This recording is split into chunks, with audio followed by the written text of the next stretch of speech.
Andai saja ia bisa cuti kuliah selama Bu Mawar tidak hadir dan digantikan dengan orang itu, pasti akan Dila lakukan dari hari pertama kemarin lusa. Lo kenapa sih Dil? Bukannya seneng kalau itu dosen datang, ini malah semakin lesu, tanya Amira yang belum mengetahui apa hubungan di antara dirinya dan pria yang sekarang ini sedang berdiri di samping meja kerjanya. Dila menggeleng, malas untuk bercerita saat ini. Daripada sampai terdengar anak lain, malah yang ada dirinya dicecar dengan begitu banyaknya pertanyaan.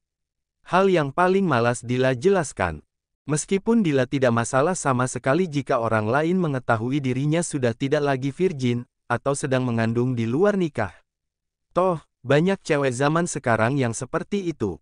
Malah dengan bangganya mereka memamerkan apa yang mereka lakukan. Hanya saja, untuk kasus Dila sedikit berbeda. Dalam artian bukan perbuatan yang mereka lakukan, melainkan yang menjadi pasangan Dila melakukan hal tersebut. Sudah pasti akan gempar dan seluruh kampus bakalan heboh membicarakan dirinya. Belum lagi ia akan mencoret nama baik Bu Mawar. Tidak, ini tidak boleh terjadi, atau kalau tidak ia akan benar-benar membuat Bu Mawar kecewa kepadanya. Ia tidak mau menyakiti hari wanita itu. Walaupun yang sebenarnya terjadi dan secara tidak langsung Dila sudah menyakitinya dengan memaksa putranya melakukan hubungan satu malam dengan dirinya. Atau kasarannya bisa disebut Dila memaksa membeli bibit dari putranya Bu Mawar. Kalau untuk urusan papanya, juga sudah beres.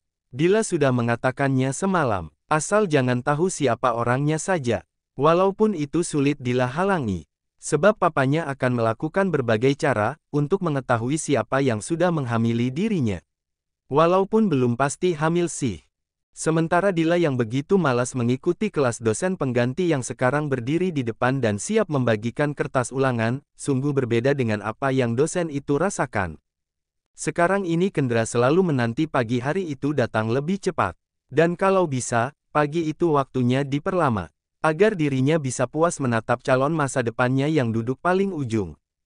Dari pertama bertemu dengan Dila, meskipun sempat menganggapnya wanita aneh, namun Kendra sudah terpatri dalam pesona wanita itu. Lebih lagi tingkahnya yang di luar nalar. Selamat pagi semua, sapa Kendra. Sesuai dengan apa yang saya sampaikan di grup chat tadi, saya ingin tahu sejauh mana kalian semua mengerti dan paham akan penjelasan saya dari awal, imbuhnya lagi. Kemudian Kendra memanggil mahasiswa yang ada di depannya, menyuruhnya untuk membagi lembaran soal tersebut kepada yang lain. Sedangkan dia menyisa satu soal di tangannya. Lah, gue mana lembaran soalnya? Tanya Dila pada Amira yang baru saja menerima lembar soal dari Alex. Tuh, masih di bawah dosen pengganti, jawab Amira sembari menunjuk ke arah pria yang sekarang ini berjalan ke arah mereka. Dila mengikuti arah yang ditunjuk oleh Amira. Betapa terkejutnya saat Dila mengetahui jika posisi orang itu tepat berada di depannya. Cak, ngapain dia malah ke sini, sih? Bikin lambe turah makin lemes aja, kesal Dila di dalam hati. Wanita itu menunduk, berusaha menutupi keberadaannya walaupun itu sangatlah mustahil sekali. Kerjakan dengan benar, ujar Kendra seraya memberikan kertas ke arah Dila. Namun, tatapan pria itu mengedar ke seluruh ruangan. Waktu hanya 20 menit dan dimulai dari sekarang, tekannya lagi seraya menekan jam yang melingkar di pergelangan tangannya. Kemudian Kendra berjalan ke arah belakang Dila. Berdiri tepat di belakang wanita itu.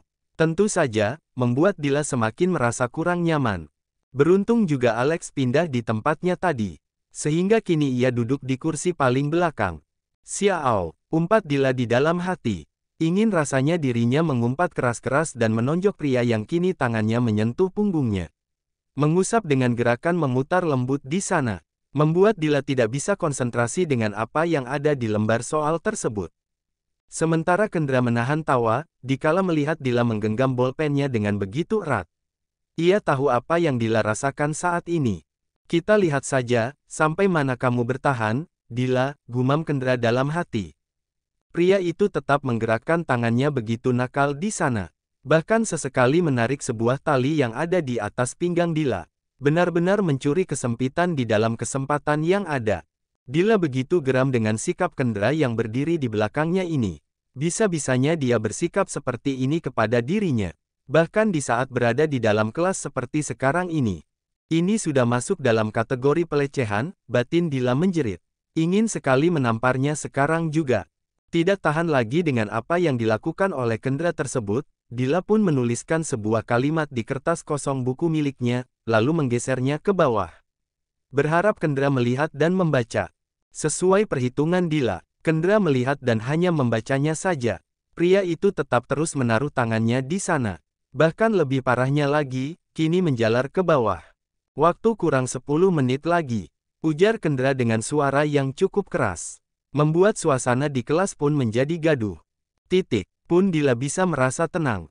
Sehingga ia bisa menyelesaikan tugasnya di sisa waktu yang ada. Namun, ketenangan itu hanya berlangsung sebentar saja. Memang, Kendra tidak lagi menaruh tangannya di belakang Dila, tetapi pria itu sedikit membungkuk seraya berbisik hingga berhasil membuat Dila tidak bisa membalasnya. Kalau kamu ingin melaporkan yang kulakukan tadi merupakan sebuah perisehan, terus tema apa yang pas untuk melaporkanmu tentang malam itu? Ujar Kendra dengan suara yang lirih. Tepat di belakang telinga Dila. Sontak saja Dila menoleh ke belakang dengan tatapan melotot ke arah pria yang justru tersenyum ke arahnya. Dila benar-benar tidak tahan sama sekali dengan sikap Kendra. Sedangkan Kendra dengan santainya menaruh jari telunjuk di depan bibirnya. Kurang 10 menit lagi, lirik Kendra sambil memperlihatkan jam yang melingkar di pergelangan tangannya. Hanya decakan kesal yang Dila bisa lakukan untuk saat ini. Andai saja ia tidak membutuhkan nilai dari dosen pengganti ini, maka dirinya sudah keluar dari tadi. Bodoh amat dengan materi yang disampaikan orang ini. Lebih baik menjaga kewarasannya agar tetap stabil. Dasar, umpat Dila dengan suara lirih seraya mulai menyelesaikan sialan yang belum dia isi. Namun, siapa sangka jika gumamannya itu mendapat sebuah jawaban. Cuma mesum sama calon masa depan, ya nggak apa-apa, sahut pria itu cepat yang kemudian membenarkan posisi berdirinya lagi. Dila sangat heran dengan pendengaran Kendra yang sangat tajam sekali. Padahal sedari tadi Amira yang berada di sampingnya pun diam-diam saja. Tidak mendengar apa yang ia katakan atau memang Amira fokus dengan persoalan yang ada di kertas depannya tersebut. Waktu sudah habis, ujar Kendra lagi, di mana dia mendapat kontra dari beberapa mahasiswi yang belum selesai mengisi. Loh, Pak, kok cepet banget, sih? Saya belum selesai, loh. Protes salah seorang dengan raut kesalnya. Sementara Kendra dengan tenang sambil melangkah ke depan. Menuju meja kerjanya lalu menghadap ke arah mahasiswanya lagi. Selesai nggak selesai, kumpulkan ke Dila, tekan Kendra.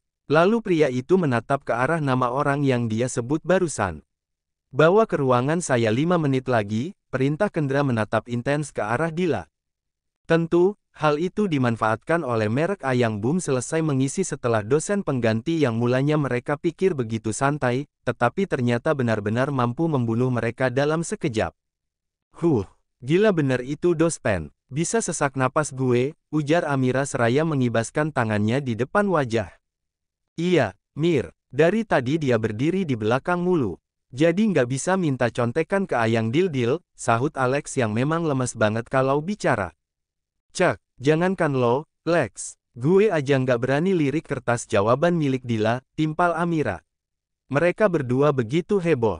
Jangankan kalian, gue aja nggak bisa ngapa-ngapain. Perasaan tubuh gue sering disentuh-sentuh sama cowok. Tapi kenapa kalau dia yang nyentuh, rasanya mengerikan banget, batin Dila. Dila berdiri lalu menatap ke arah teman-temannya yang sibuk bergibah ria. Tentu saja dengan objek yang barusan keluar dari kelas. Udah, mana kertasnya? Buruan, kalau nggak selesai, gue tinggal ke ruangan dopen. Ucap Dila dengan nada begitu tegas. Kemudian Dila mengambil lembar jawaban dari teman-temannya. Lalu wanita itu menuju ke ruangan Bu Mawar yang sekarang ini ditempati oleh anaknya. Sesampainya di depan ruangan Bu Mawar, dia tidak serta masuk begitu saja. Wanita itu terlihat mengatur napasnya sebelum masuk. Mempersiapkan diri untuk segera berlari, jika ada hal aneh terjadi nantinya. Sial banget, kenapa juga gue yang disuruh ngantar ke sini? Awas saja kalau aneh-aneh. Bakalan gue laporin beneran ke rektor, gerutu Dila. Entah, apa yang akan Dila terima nanti di dalam. Mengingat pria itu yang sangat berani sekali dalam mengambil kesempatan.